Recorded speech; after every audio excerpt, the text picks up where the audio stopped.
What I did, I'm busy, I'm an entrepreneur, don't have time to be doing a million cold outreach a day. Could outsource it, yes. Will I outsource it? Obviously.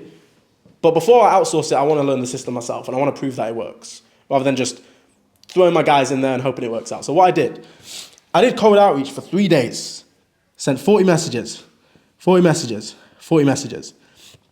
Split testing, key. Whenever you're doing outreach, whenever you're doing sales, got to split test your stuff. You can never know if something works or whether it doesn't work until you get the market's feedback. David can send me a message. Tell me, what do you think of this message? Based off my experience in sales, I can give an educated guess, but that might be wrong because I'm not his target audience, so that might be wrong. Split test the messages. So I sent 40 messages of this message, 40 messages of this message, 40 messages of this message. Cool. Track the data. One of the messages got like 12 replies out of 40. That's pretty damn good. One of the messages did a little bit better, like 13. And one of the messages did really, really well and got 19. So it was a 47.5% response rate. But the reason why my message was 47.5 response rate, cold, that sounds a bit mad. That sounds crazy. But it wasn't cold because they knew David. We had a mutual follower there and I mentioned David in the first message. I mentioned him, name dropped him. There's a few things that we want to do when we're doing outreach. We want to trigger curiosity. We ideally want to assume some sort of familiarity. And we kind of need a reason for messaging them. You know, oh yeah, it's cool, we've got this business and we can help them make an extra so-and-so revenue in 90 days. That's all fun and games. But why are you messaging me specifically? There's no personalization there. People talk about personalization and then just give like some basic bitch compliment. Personalization doesn't have to mean a compliment, just needs to have something that catches their eye that's specifically talking to them. Could be a pain point, a direct pain point that you know they're getting. If I was to target a pain point, I wouldn't say, oh, I know you're struggling with X, Y, and Z, because who wants to just admit that they have a pain point to a stranger on the internet? I would never. You know this script that all the online coaches use. What's your goals, bro? Oh, what's holding you back from the goals? I would never answer those questions in a million years. Never. What you do? I would never answer these questions. Instead, another way that you could target a pain point is like, look, bro, we've got a mutual friend, so-and-so. You're probably not even struggling with this right now, even though I know they are. But I'm targeting their pain point without putting them on the spot. You're probably not even struggling with this right now. No, you know so-and-so. But just wanted to connect, shoot each other a follow, just in case you ever need any help with this in the future. Just take a step back. Especially if we're targeting high-level entrepreneurs. You can't hit the high-level entrepreneurs that get the same message every single day with the same message. Impossible. But if we're targeting high-level entrepreneurs and we've actually got common ground with that person, cool, you've got common ground with Hamza. You know, Hamza's a very, very well-respected guy in the space. The fact that you've worked with Hamza, there's going to be so many business owners that look up to Hamza because Hamza was the reason why they was able to be successful. Probably I fall into that category. There's so many people that love Hamza. If you used to reach out to them and like you've worked with Hamza, there's a lot of people where that enough is a selling point.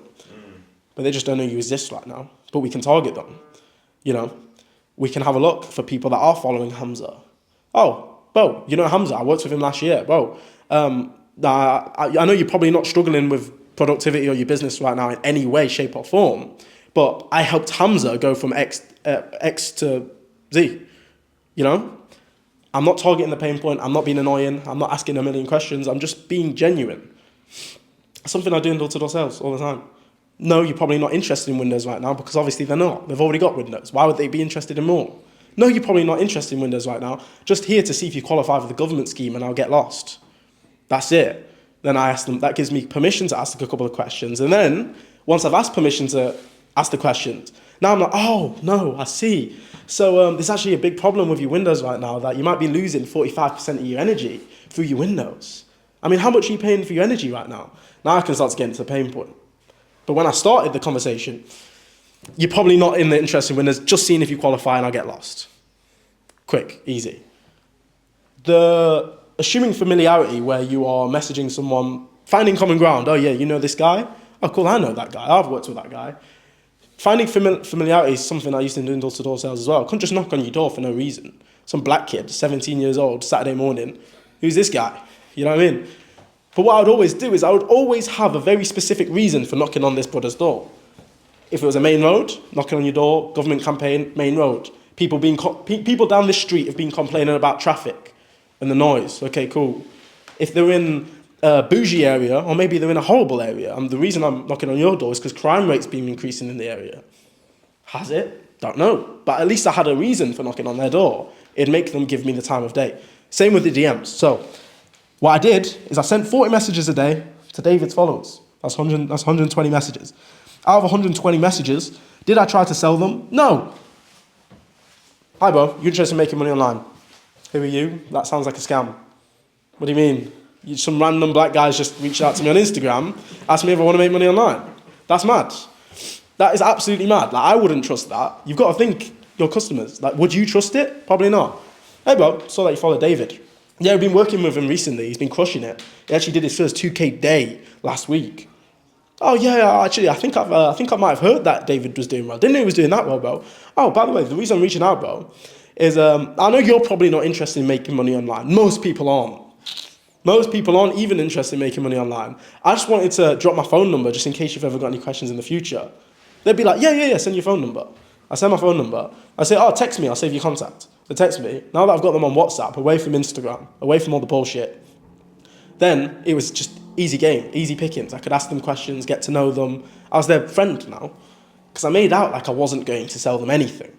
I was like, oh, I just want to give you my number, just in case you're interested in the future. Obviously, I knew what I was doing, but I didn't want to come across salesy. I didn't want to trigger their guard. I want their guard nice and low, so I can bang, knock them out.